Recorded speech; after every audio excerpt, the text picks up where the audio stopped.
Hello and welcome everyone to this crisis group webinar where we will discuss the question of a new Middle East order. My name is Lahib Higel. I'm the Interim Deputy Director for the Middle East and North Africa Program at Crisis Group. We have with us today three of our experts, Max Rodenbeck, who is the Project Director for Israel and Palestine, Ali Vaez, Project Director for Iran, and Yasmine Farouk, Project Director for the Gulf and Arabian Peninsula. This is a moderated discussion. We will go about for 45 to 50 minutes. I will pose 2 rounds of questions to the speakers. And meanwhile, you will have the opportunity to pose your questions in the live chat box. Please state your affiliation when you do so. And we will get to the questions in the last segment of the webinar today. So since 7 October, the balance of power in the Middle East has shifted in ways that it appears to have been irreversible. 2 years on, Israel's war on Gaza following Hamas's attacks is still raging with devastating effects on the civilian population. And meanwhile, Israel has emerged as a military hegemon following the regional escalation that its war in Gaza unleashed. With the degradation of Hezbollah in Lebanon, the Houthis in Yemen, Israel has not only undermined Iran's decades-long forward defense strategy, it has also entered a war directly with Iran, as we saw in June this year. And it hasn't stopped there. In September, Israel struck Hamas leaders in Qatar, sending shockwaves through the Gulf Arab states. So where does all of this leave the region? Our experts here today are going to help us make sense of this new order that is emerging, how regional countries are positioning themselves, whether we are heading towards further escalations, and what might be the way forward. Max, I'm going to start with you. So Israel appears to be virtually unrestrained in the region. The US has done little to limit its military ventures. And it may have military dominance in the region, but global public opinion has turned against it. So what does this changing dynamic mean for Israel? You're on mute, Max. The mute button loves me. Thanks, Lahib. That was a great introduction, and thanks everyone for joining us. Yes, indeed. I mean, the last 2 years, we are not at the end of this horrible war in Gaza, but we seem to be getting close to the end. So it is a good moment to pause and reflect.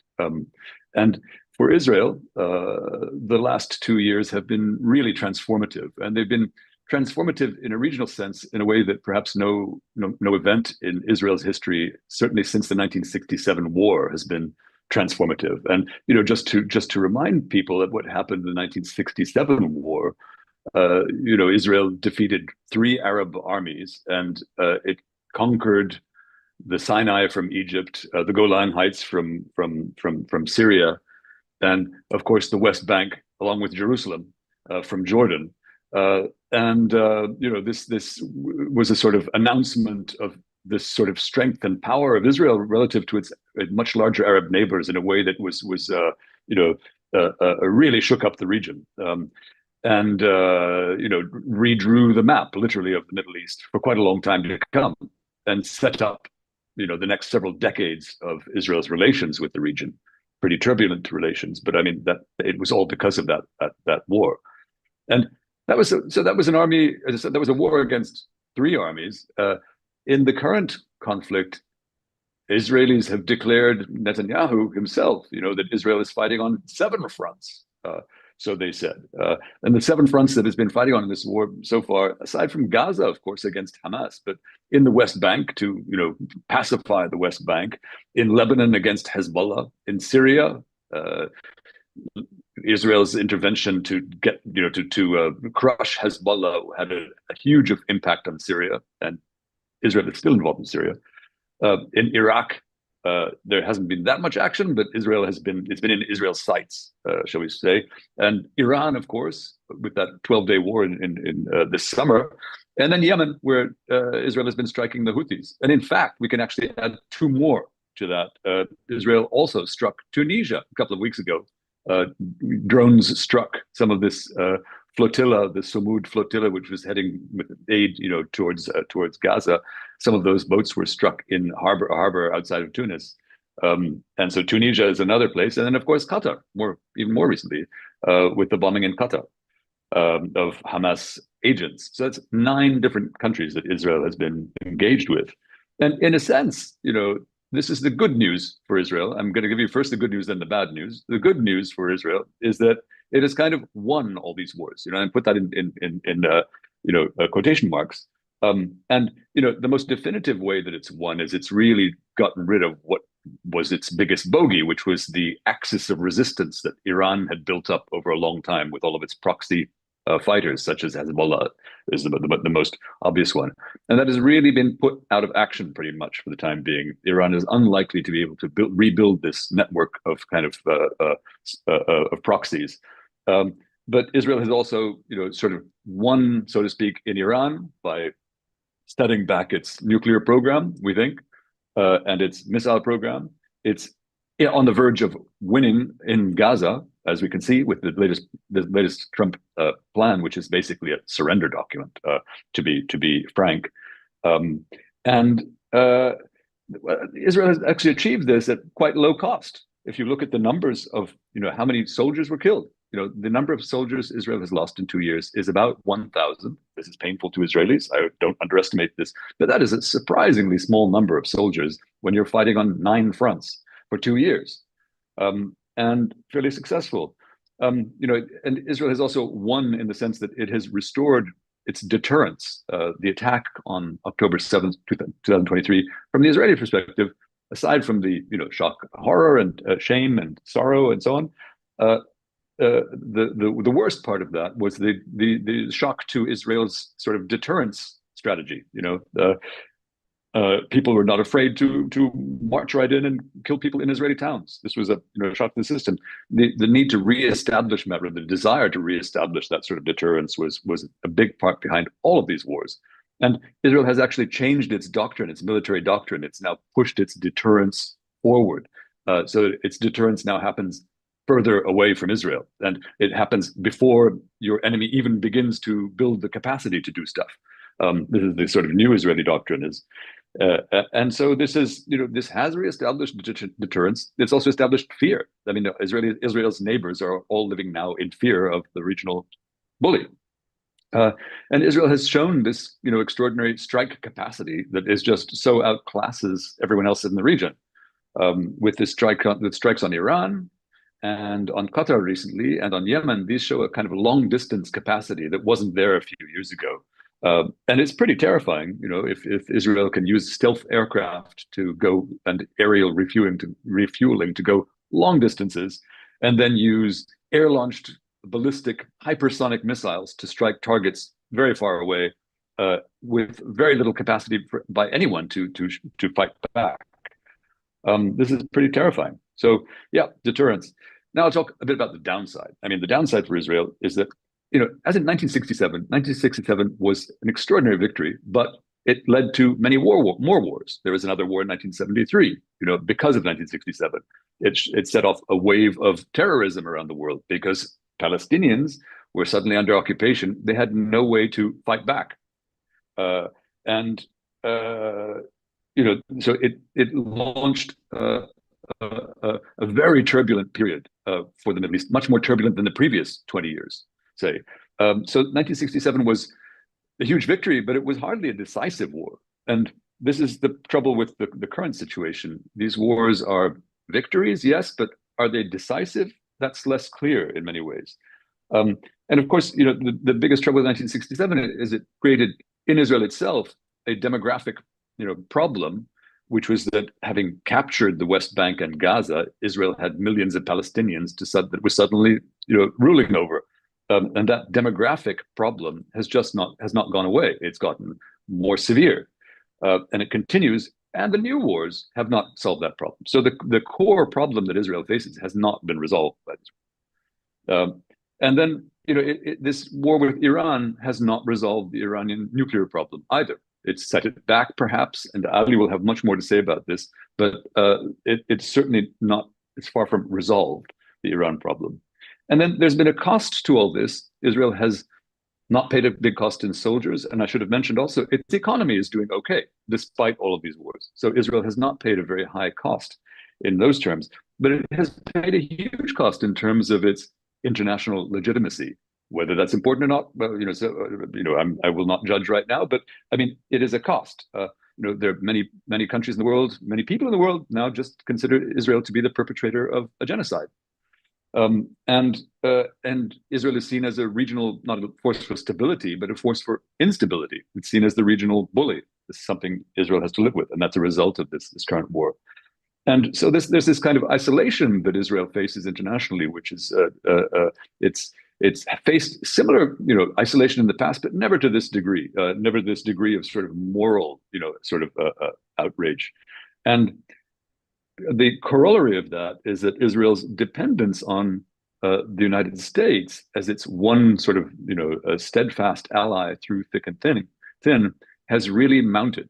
Israel is now a very rather rich country, very strong country, but it really needs the United States. And this war with Gaza, the war with Iran, none of this could have happened without full U.S. backing, to the tune of estimates go up to about $40 billion have been transferred to Israel in the last couple of years in various forms of aid from the United States, including vital things like aerial refueling to strike Iran.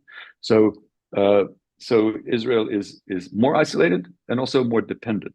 So I'll stop there. That's my roundup, and happy to pass the mic. Thank you to Ali. very much, Max. We'll come back to think forward a little bit more as well, but I'll turn to Ali for now. So Ali, Iran appears to be significantly weakened, and as Max mentioned, it has lost its main allies in the region. It's suffered losses in its military leadership. Nuclear program has been set back. So how does it view the region at this point?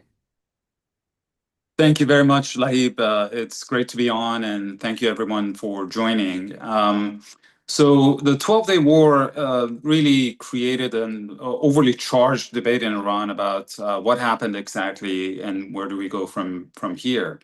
Let's start with what happened interpretations on the Iranian side. I think Max did a great job in explaining the sense of euphoria that exists in Israel to a great extent, but also the nuance of not everything was achieved. There was a very similar sense in Washington, and there is a debate between two different camps in Tehran. One camp argues that the foundations of Iran's strategic doctrine over the past 400 days, 4 decades worth of Iran's national security doctrine was completely shaken as a result of this conflict. The triad of Iran's deterrence, its ballistic missiles, which are its conventional deterrence, its axis of resistance, which was its strategic depth, asymmetrical deterrence, and its nuclear program, which was its hedging towards the ultimate deterrent. All of them suffered significantly over the course of since October 7th. Basically, they all peaked, I would argue, on October 8th, and then from that point on, it was a downward spiral. This group argues that if we want to be fair and look at the outcome, about 50% of Iran's ballistic missile arsenal is gone. About 60% of the axis of resistance is gone, and about 80% of Iran's nuclear program is gone. These are all rough estimates, but it just demonstrates how much of a setback Iran suffered in this war. This group argues that when Iran had to be bold, it wasn't. It was cautious, and when it had to be cautious, it was too bold. In April of 2024, by deciding that it wanted to open a direct conflict with Israel by retaliating on Israeli soil for an attack on its consulate in Damascus, it basically opened itself up to a confrontation with a superior military power. And when it had to respond in a way to deter the US or Israel from escalating further, post-Soleimani killing in 2020, for instance, or even the Iranian symbolic attack on Al Udeid and Qatar, in all of these cases, no American has ever been killed. They argue that it was too little, too late. And the argument really boils down to one reality, which is that it's just too late to do anything that would fix this. Iran is too vulnerable, especially given the fact that its air defenses were significantly degraded even before the June conflict and the October 2024 exchange with Israel. And anything too provocative or too risky would not bring about high rewards for Iran. I have to say this group is in a minority from what I can see.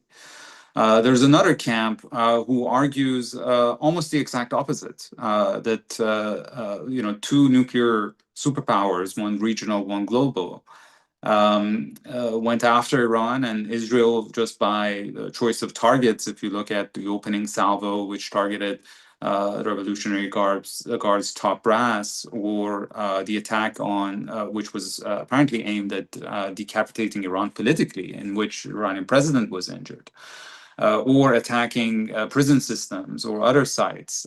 It did appear that it was a regime change policy that this group argues they didn't achieve.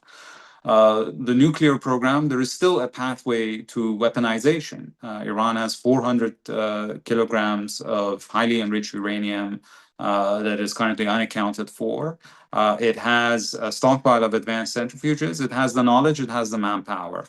In a course of a few days, it can still achieve what it could achieve before the conflict, which is enough highly enriched uranium for a single nuclear weapon. Now, I'm not saying it would do it or the path to it is easy. I'm saying that this group is arguing that that option is still available. And Iran still had at the last day of the war 1,500 ballistic missiles and 200 launchers. And it could continue in an attritional conflict with Israel for a few more weeks that will be extremely costly for Israel. As a senior Iranian official recently told me, the transition from unconditional surrender that President Trump asked for in the middle of in the first week of the war, and the unconditional ceasefire in the second week of the war, something happened in between, and the Iranians see that as their victory. And finally, their argument is that the axis of resistance, yes, it has suffered, but the ammunition for reviving it is plenty, because that ammunition is not money. Is not even necessarily arms, is the degree of hatred that currently exists in the region. And Iranians have always been able in the past 4 decades to cultivate that in order to create new groups. Now, there's one thing that I would argue these two groups agree on, and that's the almost inevitability of another round of conflict with Israel. And then the question is, how do you manage that? By definition, everybody believes that the current ceasefire, which is not written, its terms are not clear, is shaky. And they believe that Israel thinks that the job was not done, and Iran remains vulnerable. And so there is a window of opportunity for Israel to resume conflict. And then there are questions of how to deal with that scenario, which I can talk about. But it really boils down to an analogy that I think might be of interest to you as well, Lahib, because the question is really if Iran is going to be Iran in the 1990s or Iraq in the 1990s, in the sense that Iran in the 1990s was emerging from a ruinous war with Iraq, and was pretty weak, was pretty vulnerable. Its economy was in trouble, and it decided to focus internally, rebuild, recover, and invest, double down in its ballistic missiles program and in its regional network. Hezbollah in 1990s was not Hezbollah in 2006 or in 2024, 2025. But it might now, the clock has gone back to the 1990s in a way, but again, all the material to work with is still there. And if they could get back on their feet in the 1990s, why can't they do it again? So that's one argument. The other argument is that Iran is actually playing into the hands of Israel, and it's isolating itself now, especially after UN sanctions were snapped back last week. It's becoming another Iraq which is engaged in an attritional campaign of pressure that would weaken it further and further over time and would tear apart the fabric of the society. So that's kind of the dilemma that Iran is facing. But in the next round, I can talk more about what are the options moving forward. Sounds good. Thank you very much, Ali, for explaining the dynamics at play here within Iran. Yasmine, I'll turn to you now.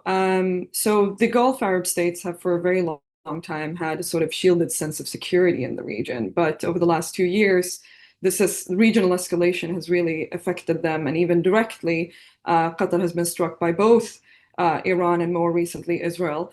So what are their perceptions when it comes to the region and where it might be heading? Thank you very much, Lahib, and thanks to colleagues and to everybody who is watching.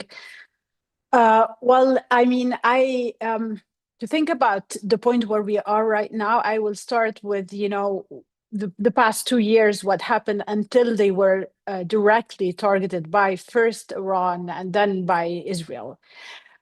Before the attacks on Qatar over the past 2 years, the Gulf countries were actually overall and some might even say they were winning without really fighting. They were winning in terms of strategic importance and stability without the cost that it would have taken them to roll back Iran in Lebanon, in Syria, in Yemen, and in Palestine itself.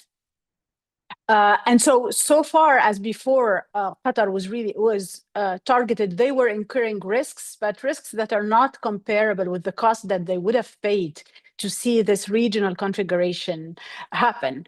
It was also remarkable that even in the exchanges between Israel and the Houthis, the United States and the Houthis, or with Iran, a country like Saudi Arabia that was targeted by both the Houthis and Iran in the past, even though Iran denied it, was not entangled in those conflict. But the attack on Qatar, whether first by Iran, but especially after the Israeli attack on Qatar, it was a turning point, because this was a point where they started feeling that there might actually be a cost for this new regional configuration that is happening around them. And no matter how hard some Gulf countries try to act individually and to have an individual identity and an autonomous and independent foreign policy from the rest of them, they are still perceived as a group. They are talking about at the GCC countries as the Gulf countries. And so an attack against them and an instability in one of them does affect the others in the eyes of the rest of the world and in the eyes of the external actors. It raises the stakes for security and stability and even for sovereignty, as Qatar kept insisting. I also have to say that these two attacks in the two times risked, or at least targeted at some point, the Gulf unity between and the reconciliation that has been going on since 2021. Both attacks singled out Qatar for the first time for its relationship and the facility that it gives to the United States through Al Udeid and the presence of CENTCOM. And some even in Iran try to say that it is fair game because CENTCOM does participate in a way or another, especially on the intel side, in the Israeli or the US attacks on Iran. And then you had Israel singling out Qatar for its relationship with Hamas. And they were progressively kind of pushed into taking sides, whereas for 2 years they have managed to have relations with all sides, with Iran, with Israel, and with the United States without getting entangled in this war. And this is why in our last piece on that issue at ICG, we call this a litmus test for the Gulf countries. The second element I would highlight in this regional configuration that the Gulf countries are dealing with today is that, and I'm glad Ali mentioned Iraq, because I feel that we're living in a moment that looks like post-Iraq war, but in 1991. When you saw the balance of threat in the region being overhauled through war, and we saw a moment of unity of the Gulf countries and actually of the Arab countries in a configuration that looks a lot like now, the Gulf countries with Egypt, with Syria. But then only to give way to a doubling down by individual Gulf countries on the security and defense relationships with the United States. And this is exactly what we're seeing right now, starting with Qatar when it comes to the US and other individual arrangements, such as the Saudi agreement with Pakistan. But this seems more complicated and being more complex than just about the Israeli attack on Qatar. But in all sense, one of the main outcomes that are seen here in the Gulf is that the United States remains the only international power that is, first of all, able and capable to project power in this region in the speed that is needed and in conflicts. And this has, of course, a consequence on everything that we've been talking about over almost the past decade about how Gulf countries have been diversifying their strategic relationships, they're diversifying their international relations, building their own national capacities. We're really seeing a doubling down and a confirmation on the role that Gulf countries want the United States to play in their security and in their defense. And this is something they agree on with Israel. Both parties want the United States to be that security guarantor, to continue its presence in this region. Now, the dilemma for the Gulf countries is that the US projection of power is not something that they can predict at this time. It is not the old US that functions in the way that they knew that they have been dealing with. It's an unpredictable US. So although they still believe that the number one security guarantor that they are doing everything to make more committed is the United States, there is a realization that this might backfire. This might cost them at some points. The final element I would highlight for Gulf countries in this new regional configuration is that we still haven't seen them want to seize the moment collectively to reshape or at least weigh in on this reshaping of the Middle East that Israel had started, that we're still waiting to see, like Ali said, whether Iran is going to react to it. They have been and they are until now in a kind of crisis management mode.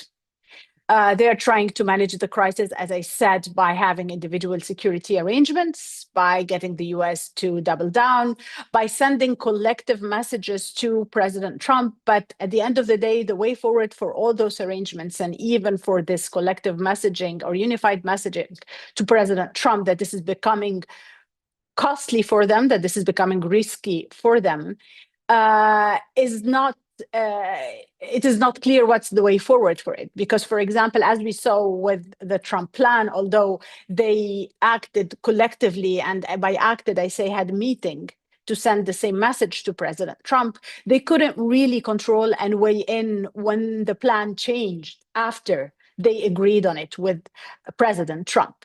And what we're seeing is that there is still a thinking that individual agreements or individual arrangements would make them immune of the consequences of Israel's action by either keeping a relationship with Israel itself or keeping the dialogue open with Iran or keeping the dialogue open with the United States.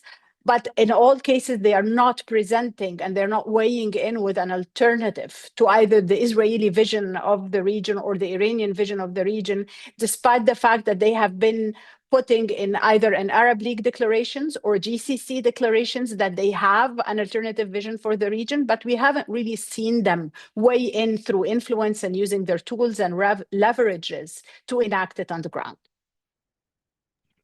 Thank you very much for that, Yasmine. Maybe we can come back a little bit more to tease out what it could look like instead. But I'll come back to Ali because you were also touching on the question of Iran's vision going forward. And if I understood you correctly, there are two camps that are at odds with each other. So which type of foreign policy is going to win here going forward?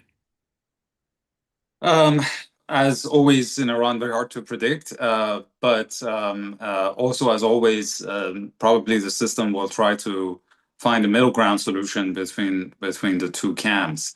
But there seems to be also a degree of indecisiveness right now, which could be attributed to different factors. One, I think, is the still lingering shock of the opening act of this war, which is interlinked to another factor, which is the fact that a lot of the current 3-star and 4-star generals who are running the show are new to their jobs. And in contrast to their predecessors whose formative experience was the Iran-Iraq War in the 1980s, a World War I type of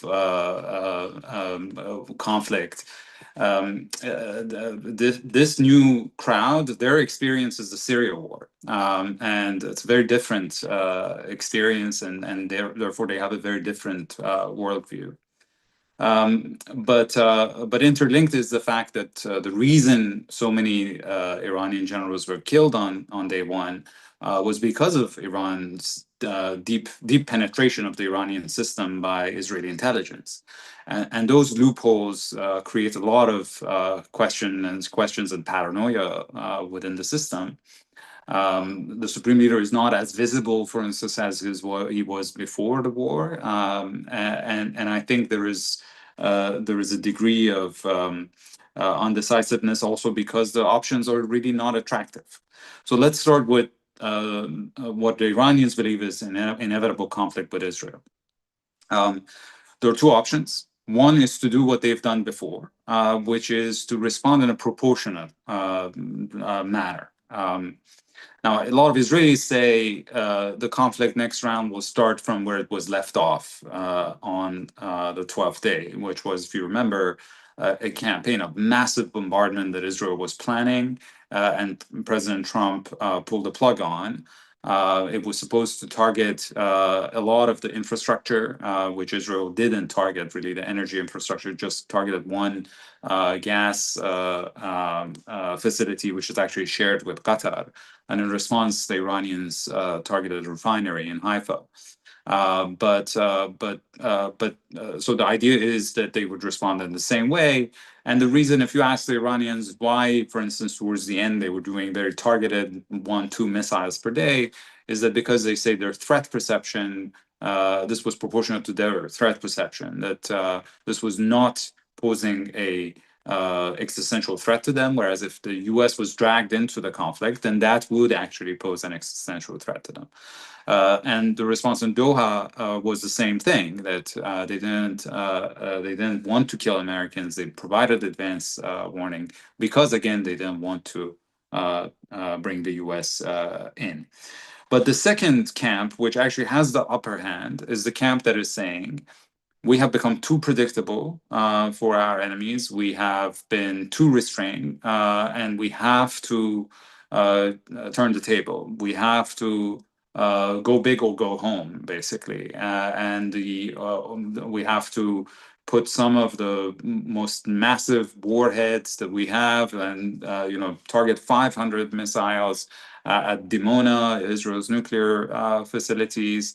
And basically create so much devastation and chaos at the beginning of the war that we create a new equilibrium. Here, the thinking is, again, to use one of Max's analogies, is to use the 1973 example of Egypt losing the war in 1967. But then reaching a new equilibrium, not winning, but reaching a new equilibrium in 1973, which then allowed it to negotiate from a better position. Now, Sadat took it all the way in 1979 to normalization. I don't think the current Iranian leadership wants to go there. When Ayatollah Khamenei is not there anymore, the next generation might consider.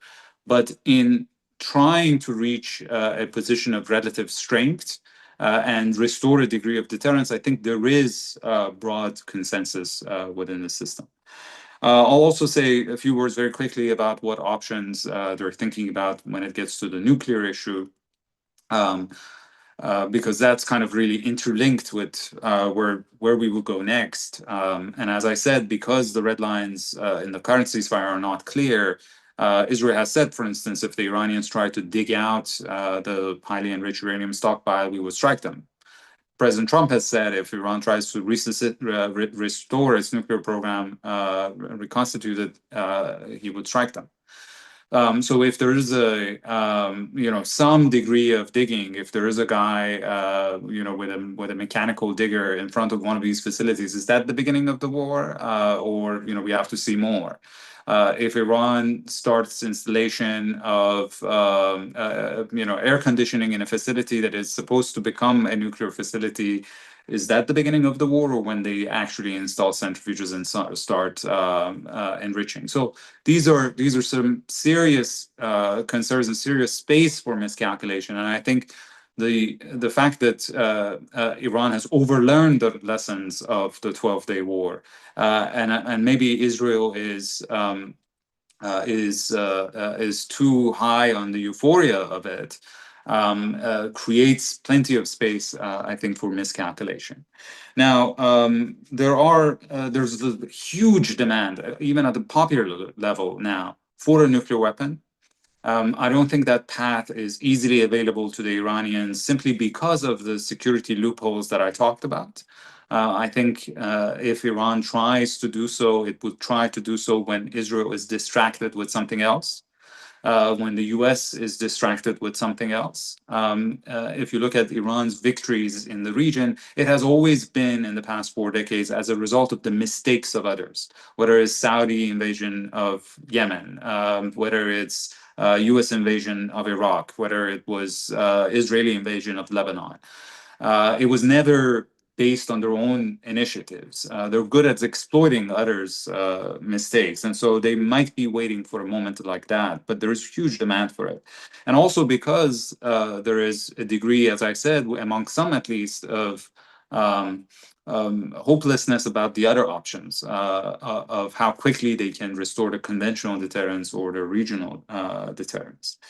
But there are also those who say, we have to put the nuclear issue on the table and buy time because we need to recover. The problem is President Trump appears uninterested in diplomacy right now. I think he believes that he has bombed the problem into the back burner.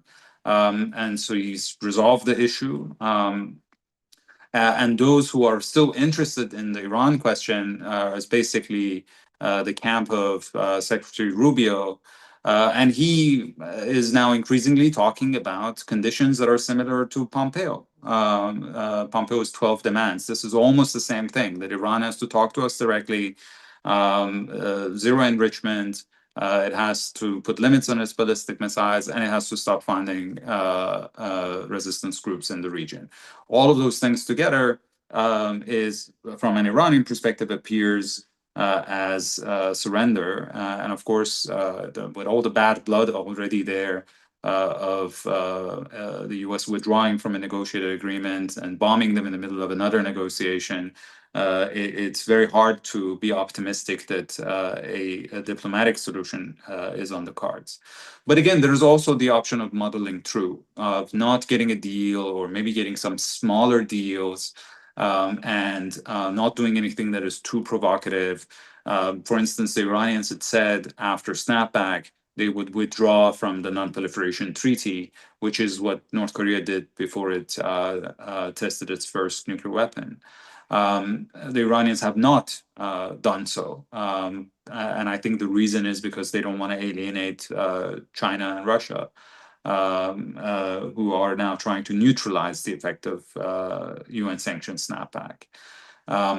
But again, the option of muddling through is the option of Iraq in 91, and in a way is not even as stable as that option was because of the elements that I mentioned, and the fact that there is tremendous amount of domestic economic pressure also on the Iranian population. There was a moment of rallying around the country. I don't want to even say the flag, because the flag and of course the the support for the regime are all subjects of debate. But the sense of nationalism in Iran was awakened during the 12-day war. And the regime initially benefited from that, but all the problems have returned, and the Iranian system is really struggling to keep the lights on. There are severe shortages of energy, water scarcity, and so with all of these problems, there is a risk of internal turmoil as well. And again, in the paranoia of the Iranian system, that's all part of Israel's designs. You know, in the bottom line is that this is a system that is increasingly in a corner, and systems that are put in a corner and increasingly have less to lose sometimes become pretty reckless. So those are the risks, I think, moving forward. Thank you, Ali. Max, I'll turn back to you. So Ali painted a very dim picture, and the likelihood of another round of escalation between Israel and Iran, is there. So where do you think Israel is going from here? Are they going after Iran again? What is their end game here? Thanks, Lahib. Yeah, I think the question of Israel's endgame is one of the interesting things about Israel is that it's always had an open-ended endgame. What is the endgame? I think you ask 100 Israelis, you get 100 different answers to what is the endgame. But Israel has a whole bunch of open questions, of which Iran is just one. Having emerged as the regional hegemon, it has a whole bunch now of unfinished business and things to wrap up and things to tidy up and make clear. And a lot of these decisions haven't been made in Israel, and there's a lot of debate about them. So, I mean, obviously Iran is really rising to the top of the unfinished business question. There hasn't even been, proper accounting in Israel of the cost of the war with Iran, for example. I mean, Israel has been quite clever about hiding the extent of damage, but not just hiding the extent of damage, but hiding the extent of the cost. How much did it cost to shoot down all those Iranian missiles? How much did the Americans spend shooting down all those missiles? Can Israel afford this again? How often can it afford this? These are questions that really haven't been clarified to the Israeli public or in general. But so, and will Israel strike Iran again? I think it's pretty clear, as Ali was saying, everyone is convinced that this will happen. And it's a kind of question of of when, what is the window of opportunity? This summer's strikes on Iran, the 12-day war, there was a kind of convergence of factors that made it a moment of supreme opportunity. Is that going to come together again? And of course, a very key element in this is where is the Trump administration on this? Trump having declared absolute victory over Iran back in July, is he going to go back to war again? Because Israel certainly needs the US on board again. And so that we'll have to wait and see. Other unfinished business in the region, sort of immediate atop of the Israeli agenda, one of the questions is Syria. The fall of the Assad regime is a mixed blessing for Israel. Israel actually had quite quietly, a modus vivendi with the Assad regime that lasted, 25, 30 years. They were sort of frenemies in a very odd way. So it's been difficult for Israel to come to terms with this new setup in Damascus. And of course, the US has been very key to sort of calming Israeli nerves on this. At the same time, though, Israel has pushed into Syria in ways that are very destabilizing to the new regime in Syria, occupying Syrian land, supporting factions in Syria, particularly the Druze. And it's not quite clear where is Israel going with this. I mean, you get contradictory statements coming out of Jerusalem. Israel poses as the protector of the Druzes in Syria. But I mean, playing this kind of sectarian game in Syria or Lebanon or Iraq or anywhere else in the Middle East is a recipe for disaster. So does Israel want the new Syrian regime to fail, or what does it want exactly? It's really very unclear. So that is a kind of unfinished business that needs to be tidied up. And same thing with, I mean, in a very different way with all the Gulf countries. This Israeli attack on Qatar was so high-handed and was done with so little regard to what the response would be in the Gulf. It's aside from the kind of military side of things, Israel's capacity just to sort of zap the center of any neighboring capital with total impunity at any time. It's a really disturbing thing. But also Israel's lack of caring what happens. What do you think? is really disturbing. What kind of actor is this? Then Israel has a lot of diplomacy to do to tie it to clear up this question. And there's a kind of schizophrenia there in Israel's attitude to its Gulf neighbors. On the one hand, it desperately wants these Abraham Accords to spread and peace in the region and so on. This is a declaration, but at the same time, Qatar, for example, is demonized every day in the Israeli press as this locus of terrible stuff because Qatar has sort of acted as a mediator and acted as a channel to Hamas and. At the request of the Americans and of the Israelis, but for the Israeli public, it's been, held up as this dreadful place. So there's schizophrenia there that Israel needs to iron out these questions. And of course, then there's as we mentioned before, the central problem in Israeli is this demographic reality that you have 7.5 million Israeli Jews who rule over. Essentially, let's just be direct and call it what it is, rule over 7.5 million Palestinians. That has to be figured out. This seems further than ever from a resolution, to tell the truth. Despite this new peace prospect in Gaza, that has very little to do with the rest of the Palestinians. The West Bank doesn't fix that. So that is a problem.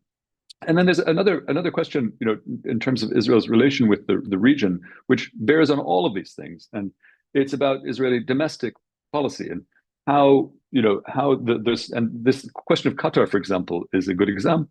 That's a good example of how this plays out. There's the kind of schizophrenia, confusion between what goes down in domestic policy and how Israel behaves in the region. Israel, as a sort of new hegemon in the region, it can choose different ways to behave, but it would be in Israel's own interest, I would say, for Israel to behave responsibly, in the region, and to take into account its neighbors to a much higher degree than it has. And the part of the trouble with this is that the demographic trend in Israel and in Israeli politics is towards a more inward-looking type of Israel. That's where things are going. The kind of domination of Israel for decades by this kind of Ashkenazi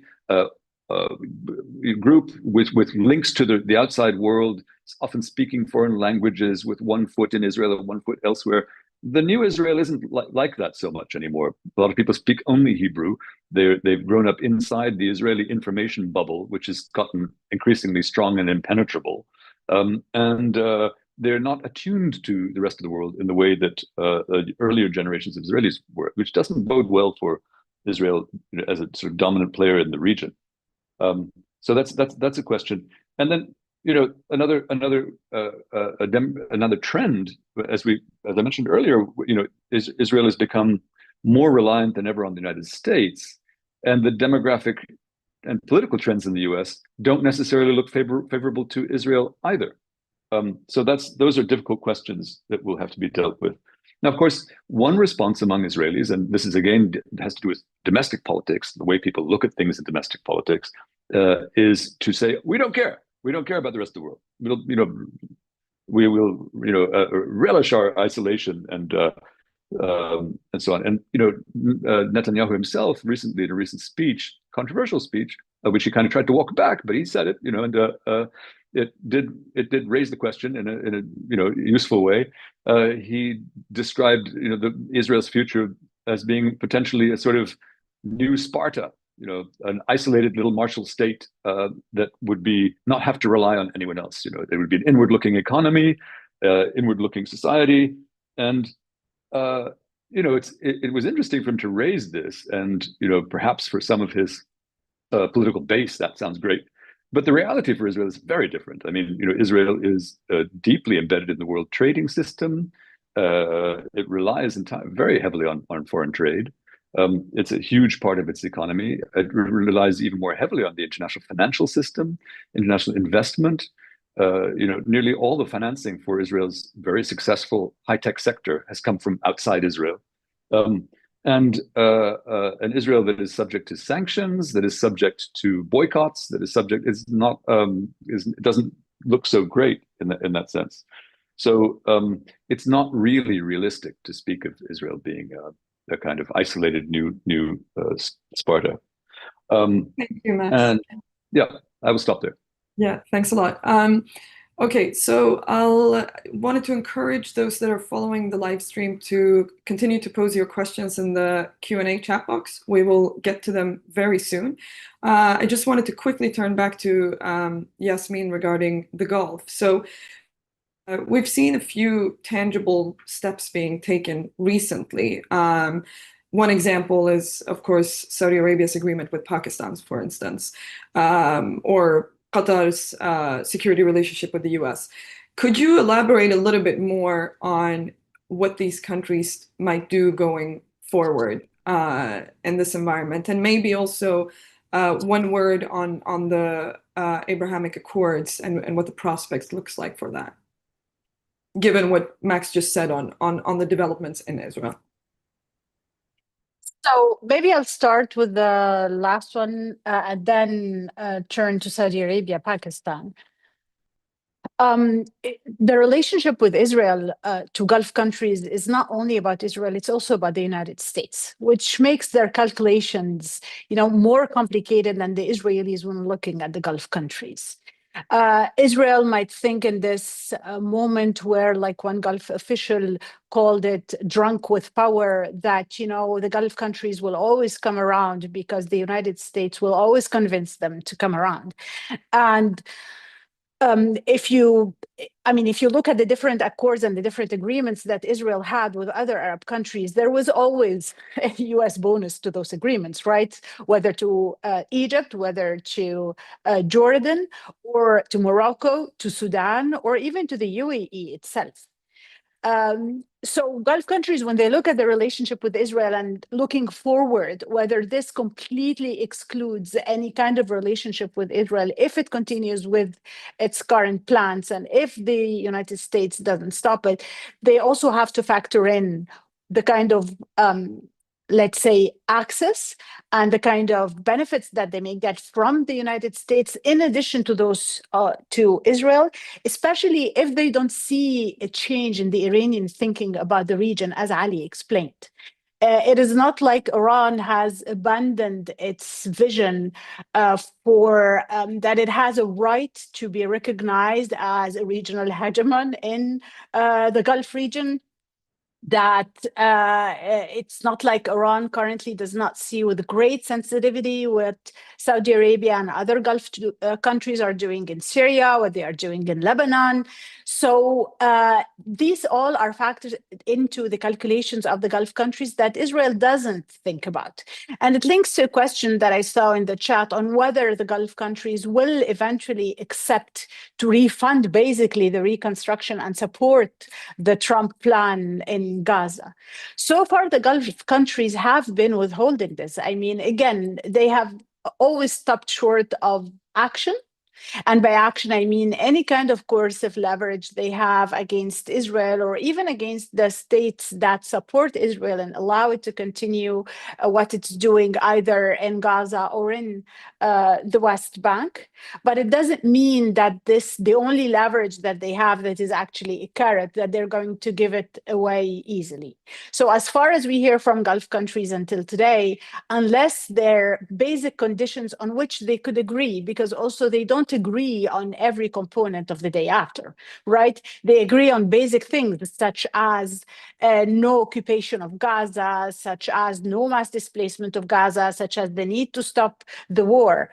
But will they, for example, fund reconstruction if Israel remains in Gaza? I highly doubt that. Will some of the Arab countries send troops to Gaza if Israel is still there, or if it's not under a UN mandate, for example? That's also different between, from one Gulf country to the other. So the relationship to me remains a triangular relationship. It is not just about Israel and the UAE and Israel and Saudi Arabia. It is also about the United States.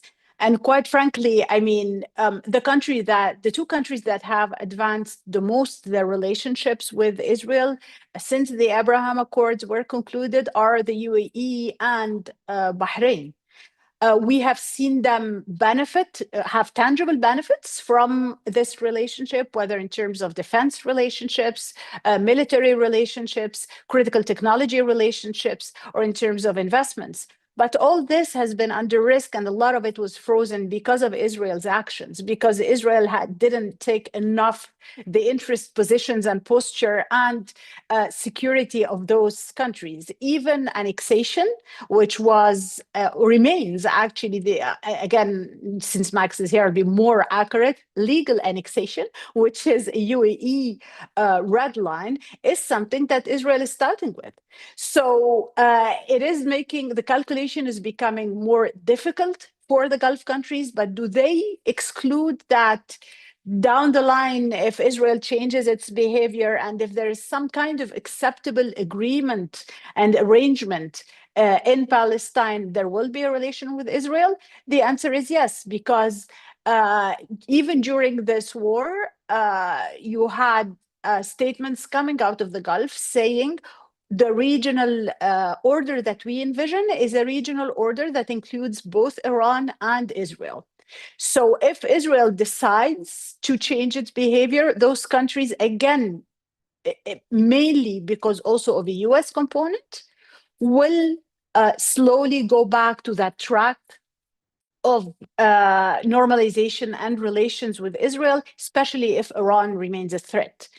Now to the question about Pakistan and Saudi Arabia.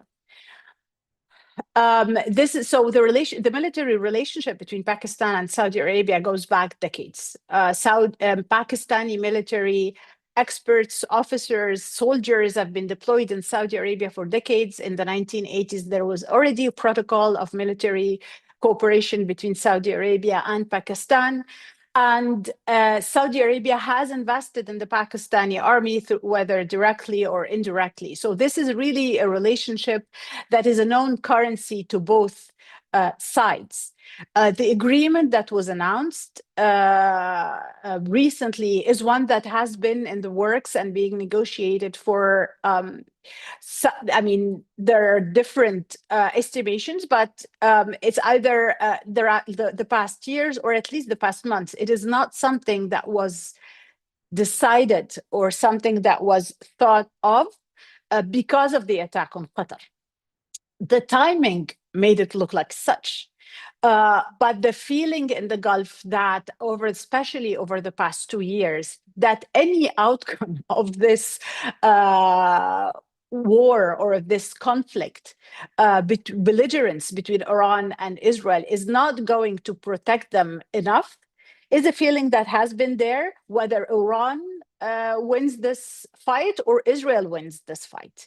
Because even if the Gulf countries are making use of the retreat of Iran in Syria, we see it very clearly, in Lebanon as well, in Yemen as well. As Ali said, there is a very vivid concern that if Iran finds itself too cornered, it will lash out against them. Qatar was the easiest target for Iran, but it doesn't mean, and maybe some of the Gulf countries still feel that they are immune, that Iran is going to think many times before targeting them because of shared interests. But it doesn't mean that they exclude it. And this was why they, at the beginning of the war, and especially towards the end of the war, when Israel started talking about regime change in Iran, they felt that the risk is becoming too real to them. And so the kind of security agreement that Saudi Arabia has with Pakistan is really not targeting Iran or targeting Israel. It is also against the consequences of their actions, where both of them still see the Gulf countries as collateral damage. It doesn't also mean that, because that is linked to another question, that Saudi Arabia or the other Gulf countries were stopped looking east.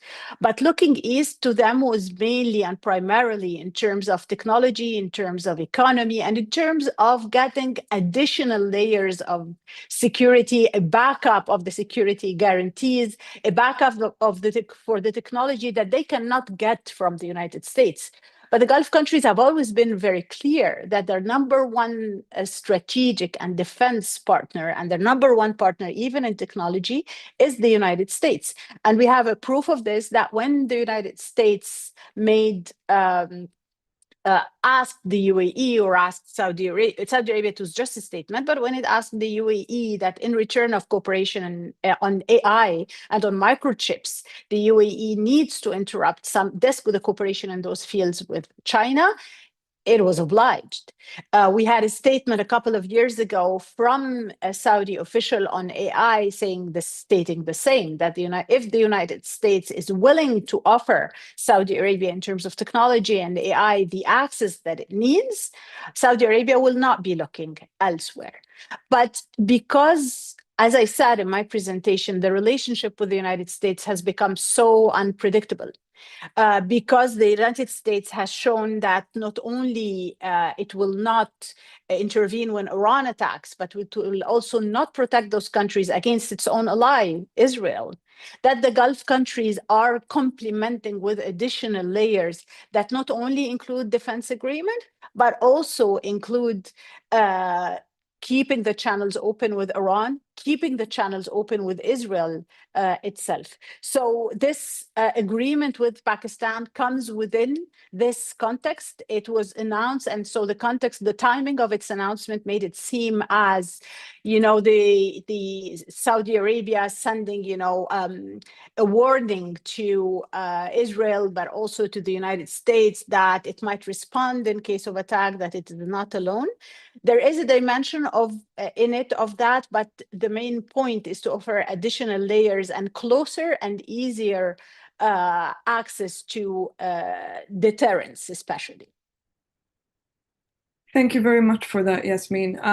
So we have a few minutes now, 10 to 15, to continue with some of the questions that the audience have sent. Thank you very much for that. Max, I'll start with you, and let's group two of these questions. One of them is from Kareem in Brazil, and it regards the axis of resistance. So in light of the genocide in Gaza, could there be a strengthening of anti-American sentiment in the Middle East, and consequently a reinforcement of the axis of resistance, not only in the military sphere, but also politically and diplomatically?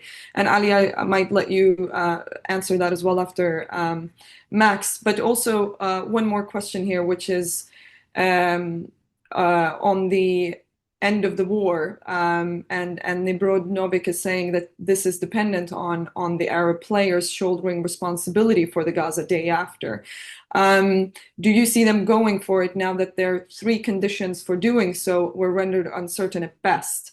And he's referring to the 20-point plan here. So the 3 points being complete Israeli withdrawal, involvement of the Palestinian Authority from the outset, and a credible path to a two-state solution.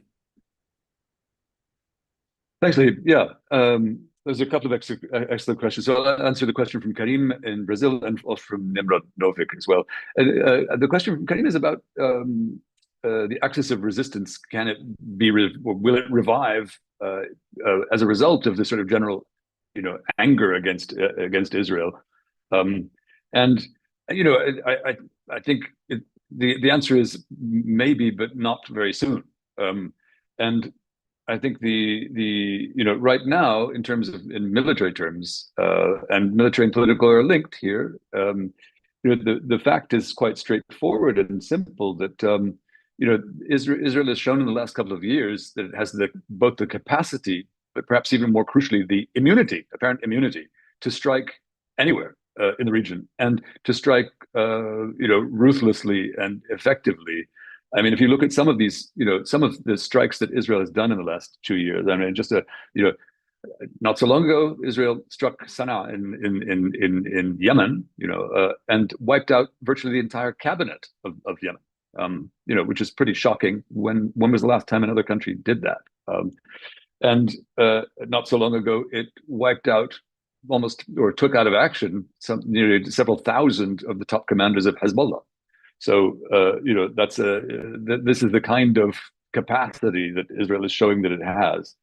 And of course, in Iran as well, took out a lot of the top command of Iran in a single strike. So, I think that just because of that, there is not going to be a rebuilding very soon. But I think there's another factor, which is that much as people are, of course, people are appalled at what many consider to be a genocide in Gaza. There's extreme distress and anger in the region, particularly, but worldwide.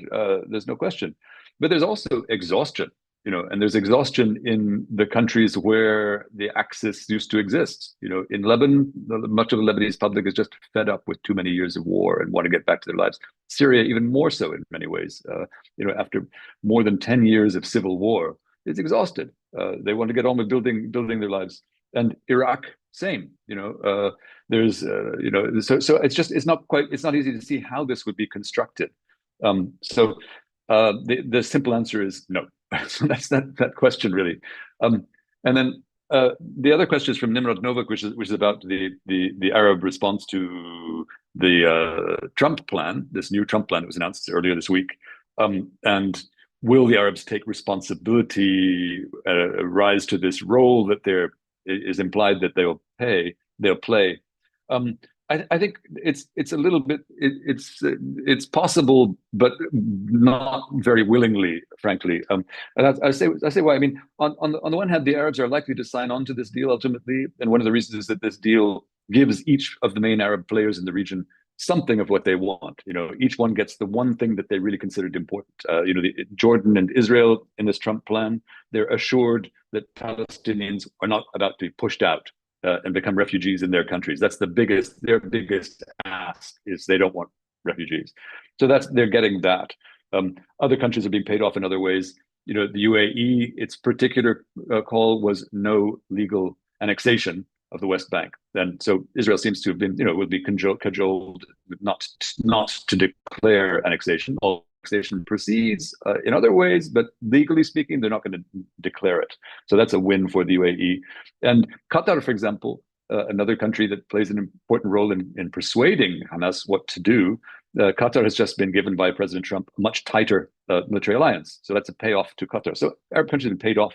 And also Arab countries, none of them are unhappy to see Hamas go, which is what this new deal with Trump would involve, getting rid of Hamas. So on those points, that's all great. But I think there's so much obscurity in this deal to do with the sequencing, timing of and who's supposed to do what, who's supposed to negotiate what with whom. It is really quite obscure. So there's so much room for failure in this, and in parts of it, are not actually realistic. And I have some, of course, many of the Arab countries have let it be known that they were upset that certain parts of this were changed at the last minute and adjusted to Netanyahu's desires of the document. And the parts that were changed have to do with the Palestinian Authority and its role, for example.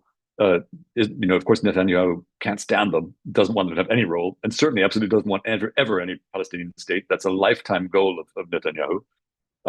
But I don't think the Arabs are wrong to wonder then, what are you going to get instead? The Palestinian Authority is regarded by most Palestinians as basically a Vichy regime that is almost collaborationist with Israel, that is bent over backwards to do everything that the international community and the Israelis have asked it to do. And even that isn't good enough for Israel. It's hard to see, what sort of Palestinian representation there can be. And without any Palestinian representation, what sort of situation do you have in Gaza, West Bank going forward? So I think the Arabs are not wrong. Max. I just wanted to pose as well this question to Yasmine to see if she has the same take here on the Arab states' positions. Again, as I said, behind all this, you always have not the shadow, but you have the U.S. mediator now. Like, you have the U.S. in all this. So the calculation of the Arab countries is not just against Israel, that is isolated, that is a bully, but there is also what the United States, what's the space that space of action that the United States is allowing them to do. But again, to talk in very concrete ways, Saudi Arabia has been very clear, unless the very few remaining components that would allow in the future for a two-state solution are there, it will not pay for the reconstruction. It will not support the process. But is it going to come out against the Trump plan now? The answer is no. But it will. There is this way of handling the United States across the Gulf and in the Arab countries, and especially with President Trump. You do not oppose him in public. You do not say no in public. But I believe that the reconstruction remains a card in their hand that they are still willing to play. The normalization when it comes with Saudi Arabia is still a card that they are willing to play. But I also have to say something, that what Max has described, I mean, in his own words, that each country gets something for the compromise on its position that it is willing to do on Palestine, is also Israel's craft, right? That if today, when discussing the end and the ceasefire, you also have to discuss the safety and security of Qatar, that's part of the Israeli strategy, that, you know, to get concessions on what is most important to it, which is Gaza, which is the West Bank, it is going to have very concrete and very serious leverage on all those countries. And this is why there is that need to step up the action, because Israel has raised the bar too high for them. Great, thank you for that, Yasmine. Ali, I will turn to you last here. So could you please, there's a question from Paul Arts, and he's asking if you can speculate on the durability of the so-called rally around the flag effect in Iran, and then if you have any different take on the potential of the axis of resistance coming back. Sure. Let me start with that, because when Max was thinking, I was thinking, yes, axis of resistance is very unlikely to be reconstituted anytime soon. But resistance without axis is quite possible, and it takes actually very little to recreate resistance groups who do the old tactic of fighting little fights here and there, or resorting to terrorism. And those things could bug down Israel for a long time. And again, a lot of these groups started not as the expansive bureaucracy and machinery that Hezbollah had before it was degraded by Israel, or even Hamas as a ruling establishment in Gaza. But a lot of these groups started as small resistance groups operating with very little. And we know how groups like Al-Qaeda and others have been able to achieve a lot with very little. And that's, I think, the model that many people in Iran have in mind right now. And that, by the way, if you want to deprive them of the financial tools to pursue that kind of policy, it really amounts to reducing the Iranian economy to zero, which is just not on the cards, especially when you don't have China and Russia on board with dialing up economic pressure on Iran. On the rally around the flag effect, look, I think the mistake that the Islamic Republic has committed is that it basically conflated nationalism with support for itself. And as a result of it, it has not done what it has said it would do, which is to strengthen the sense of national unity. It has, in fact, doubled down on policies that have alienated the Iranian population for a long time. It has arrested hundreds of people. It has executed several people on espionage charges. It is becoming more of a police state, more of a repressive state. And it cannot deliver what a lot of authoritarian countries in the region and beyond have delivered to their people. It's either prosperity, like China has, or the Gulf countries have, or security. There is a deep sense of insecurity that there is a regime in Iran who cannot even protect its own airspace and the country's skies. And that is deeply problematic for a huge part of the Iranian population. So you put all of that together, you already, I think the effect has dissipated, and already you have enough ingredients for more frequent and more violent confrontations between the state and the society that we have seen occur again and again over the course of the past few years. Excellent. Thank you very much, Ali. And unfortunately, I will have to wrap up this very rich discussion. I really want to thank our three speakers, Max, Yasmine, and Ali. And thanks to all of you who attended this, who posed your questions. I do apologize for the questions that we were not able to answer within the time frame. But I hope that you will join us again for future events. This one has been live streamed. It will also be up on our YouTube channel, where you can watch it again if you missed any part of it. Thank you very much.